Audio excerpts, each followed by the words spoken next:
dibacakan oleh Kompas Gramedia dan saya pinjam dari perpustakaan sekolah. Saya akan mulai ceritanya.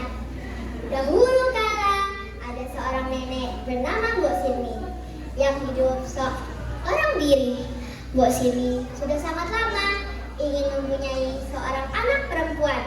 Pada suatu hari, Mbok Sirni meminta kepada sang raksasa yang bisa mengabulkan keinginannya. Sang raksasa setuju dengan permintaan Mbok Sirni, namun dengan satu syarat. Ketika anak perempuan itu berusia 6 tahun, Mbok Sirni harus menyerahkannya kepada sang raksasa. Mbok Sirni pun setuju dengan syarat itu. Lalu sang raksasa memberikan biji mentimun ajaib kepadanya. Mbok Sirni segera menanam biji mentimun itu. Lama-kelamaan mentimun itu semakin besar. Mbok Sirni membelah mentimun itu dengan sangat hati-hati. Di dalam mentimun itu ada seorang bayi perempuan cantik. Mbok Sirni sangat bahagia dan ia menamai bayi itu Timun Mas. Mbok Sirni mendidik dan merawat Timun Mas dengan penuh kasih sayang. 6 tahun berlalu. Suara laki raksasa terdengar mendekati rumah Mbok Sirni. Mbok Sirni, serahkan Timun Mas kepadaku. Ingat janjimu. Raksasa yang baik, datanglah 6 tahun lagi. Timun Mas masih terlalu kecil. Sang raksasa setuju dengan permintaan Mbok Sirni. Pada suatu malam, Mbok Sirni bermimpi ada seorang kakek sakti mengatakan bahwa Timun Mas bisa bebas dari kejaran sang raksasa. Keesokan harinya, Mbok Sirni pergi ke gunung untuk mencari si kakek petapa yang hadir dalam mimpinya.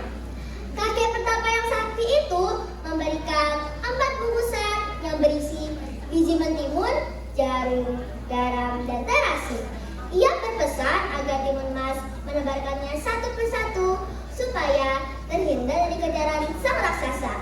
Tahun berganti, tibalah saatnya raksasa datang dan menagih janji Mbok Sirni.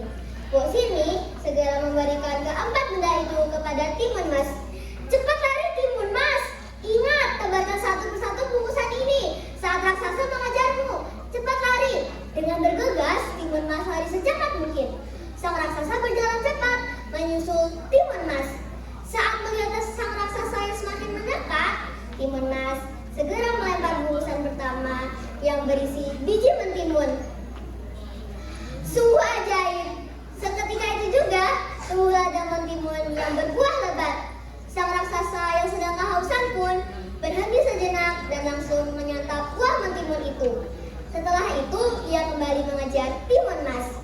Melihat sang raksasa yang semakin mendekat, Timun Mas segera membuka bungkusan kedua yang berisi jarum. Jarum yang jatuh ke tanah itu berubah menjadi hutan bambu yang sangat tinggi dan runcing. Sang raksasa sangat kesakitan menerobos bambu-bambu itu.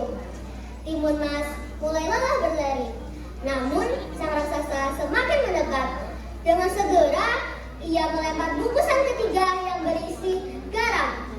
Garam yang jatuh ke tanah itu berubah menjadi lautan yang sangat luas serta berombak. Sang raksasa yang kelaparan itu tetap berusaha berenang dan mengejar Timun Mas. Timun Mas melempar bungkusan terakhir yang berisi terasi. Terasi yang jatuh ke lautan itu berubah menjadi lautan lumpur yang sangat panas, kental, dan pekat.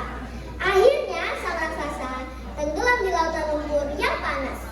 Timun Mas selamat dari kejaran sang raksasa. Kini Timun Mas dan Mbok Sirni hidup tenang dan bahagia. Dari cerita rakyat Timun Mas ini mengajarkan kita tentang nilai-nilai keberanian, kasih sayang, dan pengorbanan. Melalui cerita perjuangan Timun Mas dan Mbok Sirni melawan raksasa, kita belajar bahwa dengan usaha dan doa, pertolongan Tuhan pun dapat mengikuti.